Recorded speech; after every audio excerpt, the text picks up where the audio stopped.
You bought the flashcards, the educational app, maybe even the brain-boosting toy that promised to make your 2-year-old smarter by Tuesday. Here's the uncomfortable truth.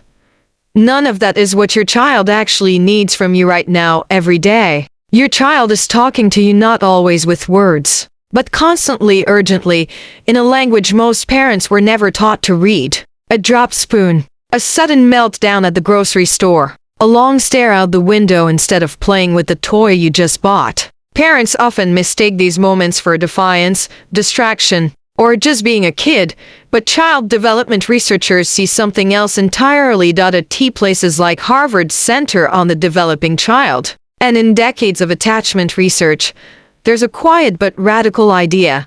Children are constantly signaling their needs to us in real time, and most of those signals go completely unanswered, not because parents don't care, but because no one ever showed them what to look for. This isn't about being a bad parent. It's about a translation gap. Your child has a whole internal world, needs, fears, excitement, overwhelm, and a limited toolkit to express it. So they use behavior instead of vocabulary. They use bodies instead of sentences. And once you learn to read it, you start noticing it everywhere. The clinginess right before you leave for work. The sudden silliness when things get too serious. The refusal to make eye contact after a long day at daycare. Each one of these is a message, not manipulation, not misbehavior. A message. Researchers who study early communication have identified patterns recurring, almost universal signals that show up across cultures, income levels, and family structures that children used to tell us what they need before they have the words to say it directly. There are 5 of these that show up again and again, and once you know them, you can't unsee them. Let's start with the first one because it's probably happening in your house today, and you've likely been missing it entirely. The first thing children try to tell you is this: I need you to notice me before I have to misbehave to get it.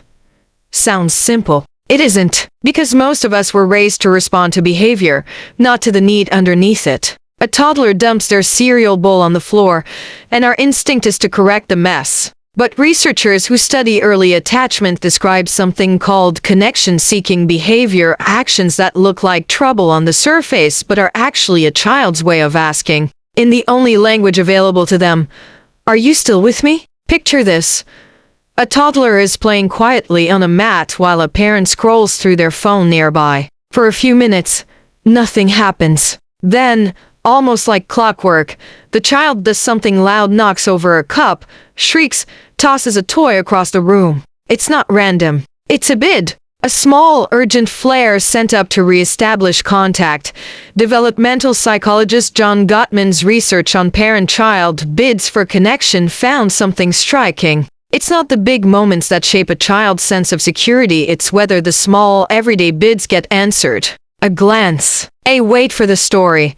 And here's the part that should bring you relief. Not guilt. This holds true whether you're a stay-at-home parent with hours of free time, or a working parent with 15 minutes between meetings. It's not about quantity. Researchers consistently find that children calibrate their sense of safety not by how many hours a parent spends with them, but by how reliably their bids get a response, however brief. That shift in framing changes everything. You don't need a perfect phone-free, Pinterest-worthy afternoon. You need to catch the bid. The glance up from the toy. The watch me before the jump off the couch. The pause before the tantrum, where a child checks sometimes without even realizing it whether you're paying attention. Miss it once, and it's fine. Children are resilient, but miss it as a pattern. And the message a child starts to internalize isn't "my parent is busy." It's "I have to escalate to be seen." That single insight. That behavior often is the bid for connection reframes almost every difficult moment you'll face today. In the 1970s, researcher Edward Tronick ran an experiment that's since become one of the most quoted studies in developmental psychology, the still face experiment.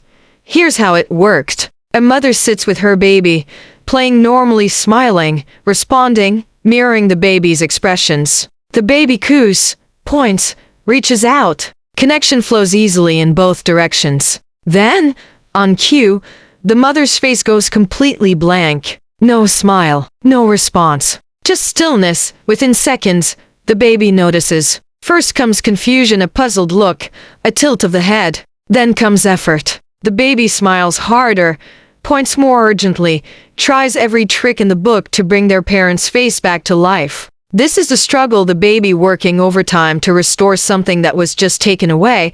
When the effort fails, the baby doesn't just get sad. They fall apart. Some babies cry. Some look away entirely, as if protecting themselves from a connection that isn't coming. And then the moment researchers wait for, the mother's face warms again. She smiles. She responds. And almost instantly, the baby recovers, often reaching for her, relieved.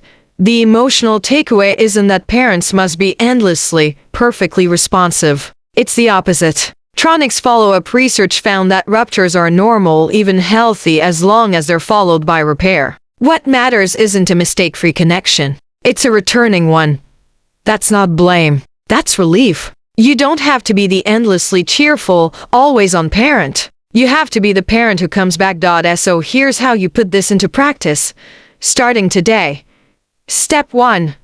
Catch one bit a day. When your child says, "Watch me," stop for 10 real seconds. Say, "I'm watching. Show me." Step 2.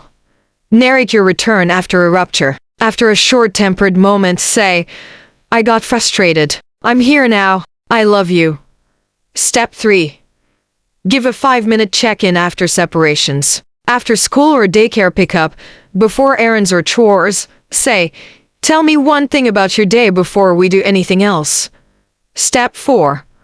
Name what you notice, not just what you correct. Instead of only saying, "Stop that," try, "You seem like you, none of this costs anything." No app, no subscription, no flashcard set with a money-back guarantee. The educational toy market wants you to believe that your child's development depends on the right product, the right stimulation, the right gadget, the right curriculum starting at 18 months. But the research keeps pointing somewhere else entirely.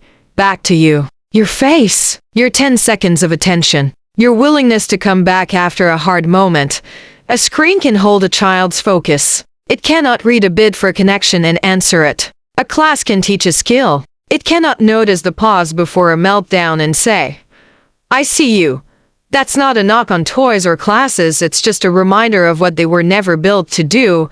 And if you're watching this video, taking notes, thinking about the moments today when you might have missed a signal, that's not evidence you're failing. That's evidence you're exactly the kind of parent who's paying attention closely enough to grow. Most parents who are truly falling short don't spend 10 minutes of their day reflecting on how to understand their child better. You just did. That already puts you ahead of the guilt spiral you might be tempted to fall into.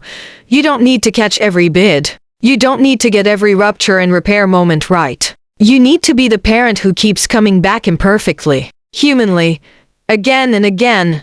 If this kind of research-backed, practical parenting insight is useful to you, consider subscribing. This channel is built around exactly this, translating child development science into things you can actually do today without spending a dime. And if this video helped you see your child a little differently, tap like. It helps more parents find these 5 things their children have been trying to say all along, because at the end of the day, your child isn't asking you to be perfect. They're asking you to notice the bid and come back.